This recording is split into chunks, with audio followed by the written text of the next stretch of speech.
अक्सर आपने लोगों को भैरव जी के मंदिर में शराब चढ़ाते हुए देखा होगा, लेकिन क्या आपको वाकई में सच का पता है कि क्या शराब वाकई में भैरव जी पिया करते थे? क्या शराब पीना वाकई में भैरव जी को अच्छा लगता था? बहुत सारे ऐसी बातें हैं, बहुत सारे ऐसे पॉइंट हैं, बहुत सारे ऐसे लॉजिक हैं जिनको जानना आपके लिए बेहद ज़रूरी है। तो स्वागत आप सबका इस वीडियो में। अगर चैनल पर पहली बार आए हो तो सब्सक्राइब करने का प्रयास जरूर करना, क्योंकि इस चैनल पर आपको बहुत अच्छी और बहुत सच्ची चीज़ें आपको देखने और सुनने को मिलेंगी। इन फ्यूचर भी और पहले भी हमने सच ही दिखाया है और आगे भी सच ही दिखाएंगे। तो बने रहिए द रियल रिसर्च के साथ। राम राम सभी को। अब केस स्टडी। हमारे धर्मों में, हमारे शास्त्रों में कहीं पर भी ये देखने और सुनने को नहीं मिलता कि हम भैरव जी शराब पीते थे। तो जब उनका ये वर्णन मिलता ही नहीं, कोई भी हिस्ट्री ऐसी मिल ही नहीं रही, तो आप किसके कहने पर भैरव जी को शराब चढ़ाते हैं? क्या वाकई में आपको रियलिटी का पता भी है, या सिर्फ ये कि ये भेड़ चाल है? लोगों को करते सुनते देख लिया और आप भी फिर वही स्टार्ट कर दिया, वहीं से आपने शुरुआत कर दी।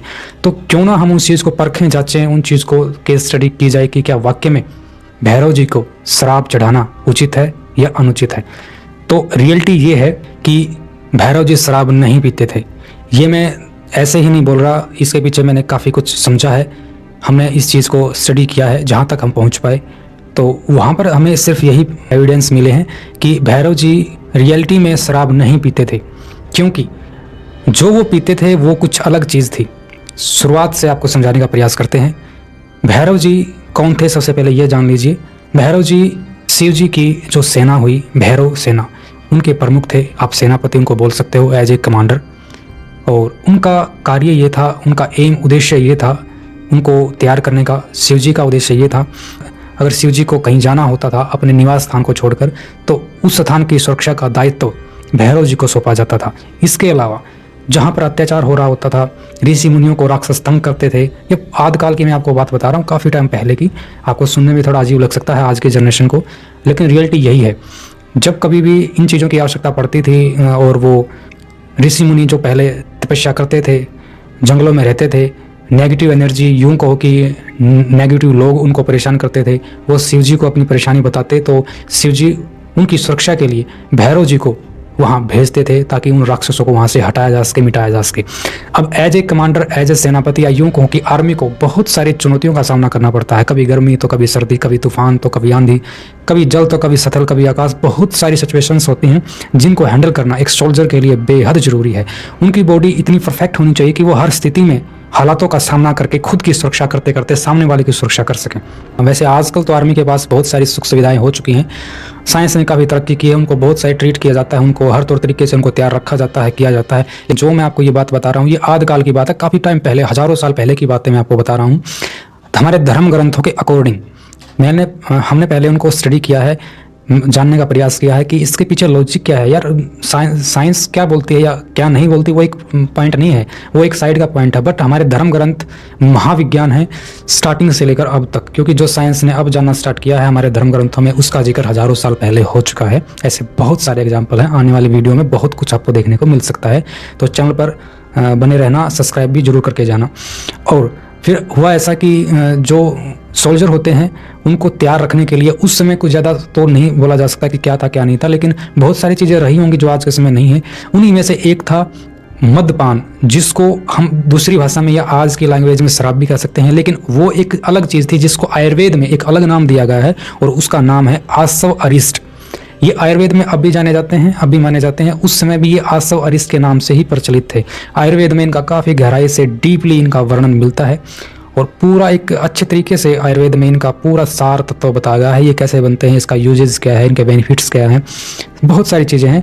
उस समय शिव जी ने, जो शायद आपको नहीं पता, मैं आपको बताने का प्रयास कर रहा हूँ, शिव जी ने ही आयुर्वेद का ज्ञान आगे बढ़ाया, क्योंकि पहले आयुर्वेदाचार्य आई थिंक शिव जी ही माने जाते हैं। जैसे आदि योगी शिव जी को माना गया है, क्योंकि उन्होंने स्टार्टिंग में ही समाधि स्वयं लगाई थी।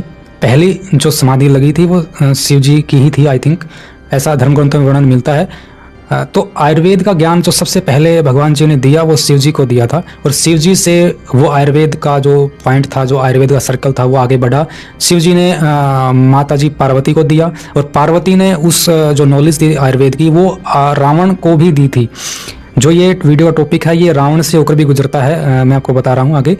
हुआ ये था कि जैसे माता पार्वती के जो दो बेटे हुए थे, उन्होंने अपने ओज तेज से उनको क्रिएट कर लिया था। ओज तेज क्या होता है वो एक गहरा विषय है, मैं कहूँ एक नॉर्मली जो शायद आपको समझ में आ जाए उस लैंग्वेज में। ओज तेज मीन्स अपनी एक जो तपोबल है, अपनी जो अंदर की क्षमता है, ऊर्जा है, जो अपनी शक्ति है, उसी से उन्होंने अपने बेटों को जन्म दे दिया था। उनमें इतना तेज था शरीर में, मतलब इतना एक पावर थी उनके अंदर कि उन्होंने ओज और अपने तेज से ही, अपने तपोबल से ही अपने पुत्रों को जन्म दे दिया था। ये बात जैसे ही रावण को पता चली, उन्होंने सोचा कि अगर वो विधि, वो टेक्निक मुझे मिल जाए तो शायद बहुत बड़ा साम्राज्य बन सकता है, मैं बहुत ज़्यादा से ज़्यादा संतान बना सकता हूँ, ऐसे मतलब उसका ख्याल था ऐसा। और वो शिवजी महाराज को काफ़ी मानते थे, उनकी तपस्या करते थे, उनका मिलन भी होता था। तो एक बार ऐसे ही रावण शिवजी और पार्वती को मिलने गए। उन्होंने पार्वती जी को, शिवजी को ये रिक्वेस्ट की कि ये जो नॉलेज है, जो अपने ओज और तेज से अपनी जो पावर से, तपोबल से जो अपने दोनों बेटों को जन्म दिया है, अगर वो टेक्निक मुझे दे दें तो बहुत अच्छा हो जाएगा मेरे लिए। तो पार्वती जी ने उनको समझाया कि देखो रावण, ये नॉर्मली इंसान के लिए या असुरों के लिए इतना आसान नहीं है, ये अलग चीज़ें हैं जो शायद आप लोगों के लिए संभव नहीं है। हाँ, मैं आपको कुछ ऐसी टेक्निक बताऊंगी, एक आयुर्वेदिक, एक मद, एक पेय, एक आयुर्वेदिक अर्क आपको बताया जाएगा, जो अगर आप उन महिलाओं को पिला दोगे जो डिलीवरी के टाइम, जो डिलीवरी के नियर हैं, तो उनको कोई पेन नहीं होगा, उनको कोई पीड़ा नहीं होगी।